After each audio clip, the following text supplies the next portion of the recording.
Évangile selon Jean, chapitre 12. 6 jours avant la Pâque, Jésus vint à Béthanie, où était Lazare, qu'il avait ressuscité d'entre les morts. Là, on lui fit un repas. Marthe servait, et Lazare était un de ceux qui se trouvaient à table avec lui.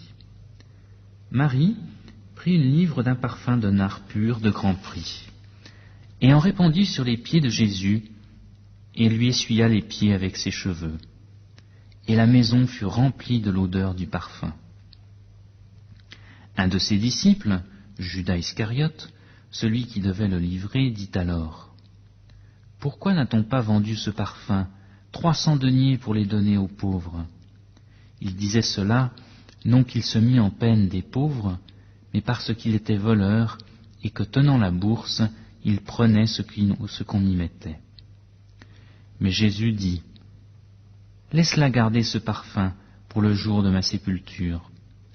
Vous avez toujours les pauvres avec vous, mais moi, vous ne m'avez pas toujours. » La foule nombreuse des Juifs apprit qu'il était là, et ils y vinrent, non pas seulement à cause de Jésus, mais pour voir aussi Lazare qu'il avait ressuscité d'entre les morts.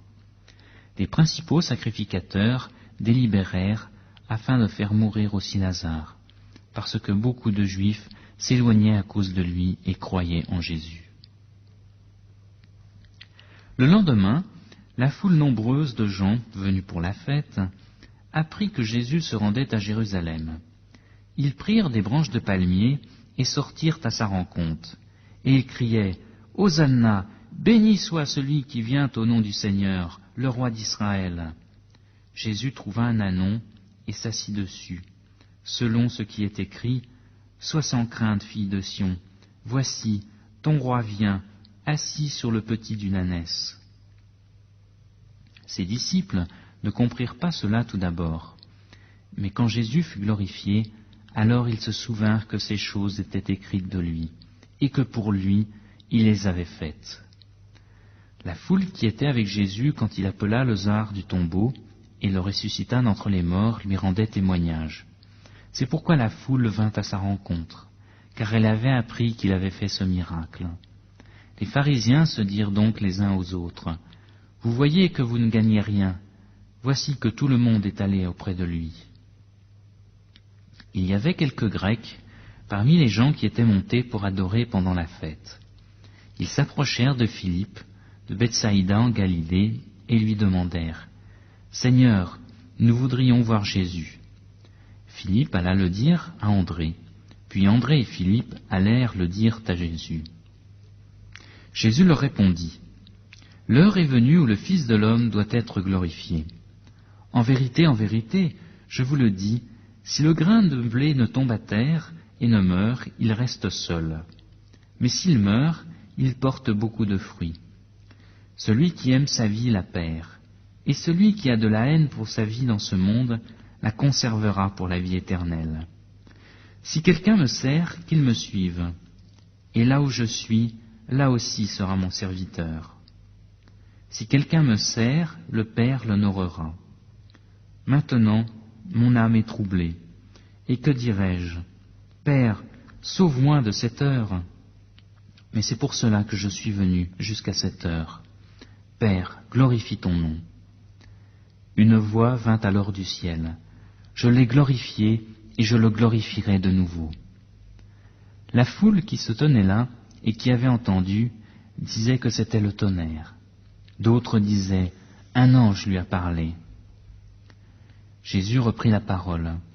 Ce n'est pas à cause de moi que cette voix s'est fait entendre, c'est à cause de vous.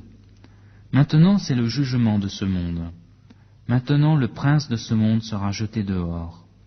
Et moi, j'aurai été élevé de la terre et j'attirerai tous les hommes à moi.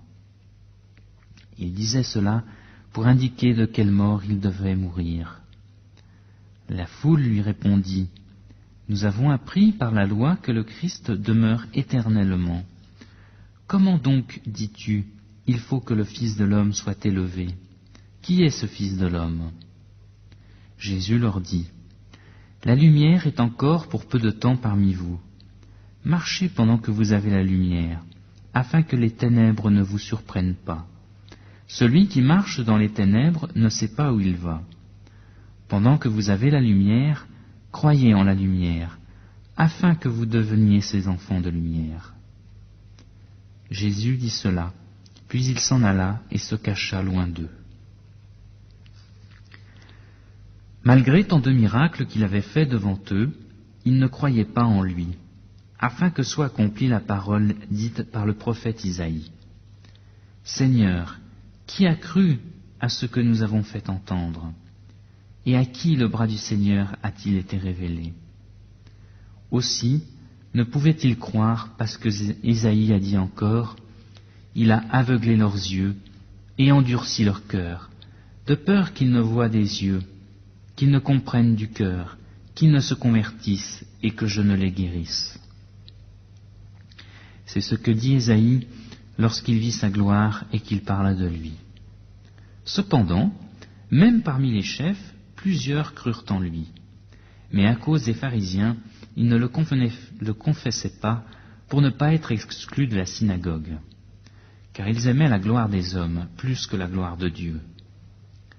Jésus s'écria, « Celui qui croit en moi croit, non pas en moi, mais en celui qui m'a envoyé. Et celui qui me contemple, contemple celui qui m'a envoyé. Moi, la lumière, je suis venu dans le monde, afin que quiconque croit en moi ne demeure pas dans les ténèbres.